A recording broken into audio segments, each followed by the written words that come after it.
మీరు చెప్పినట్టే కుట్ర అయితే అంటే ఇప్పుడు ఆమె వైసీపీకి సంబంధించిన వాళ్ళు వైసీపీ వాళ్ళు మమ్మల్ని నన్ను అప్రోచ్ అయ్యారు అని చెప్తే మాత్రం ఆమె నిరూపించుకోవాలి.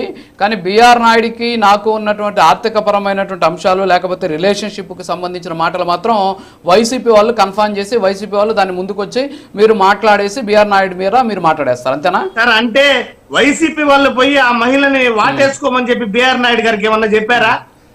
కాదు కదా, బయటికి రండి మన కాటేద్దాం అన్నారు కదా మీరు. కాదు సార్ సురేష్ గారు, మీరు బయటికి రండి బిఆర్ నాయుడిని కాటేద్దాం అన్నింది కూడా మీరే కదా.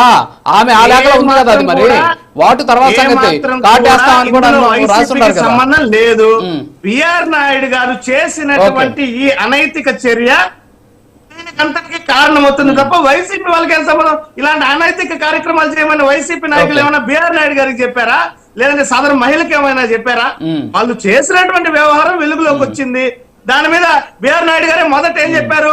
అది అన్నారు. మళ్ళా దాన్ని 30 సంవత్సరాల పరిచయం అంటారు. మళ్ళా కొంతమేర మార్పింగ్ చేశారు అంటారు. ఆయనకే స్పష్టత లేదు. కాబట్టి దీని మీద ఈ నైతికంగా వారు రాజీనామా చేసి విచారణకు సిద్ధం కావాలి.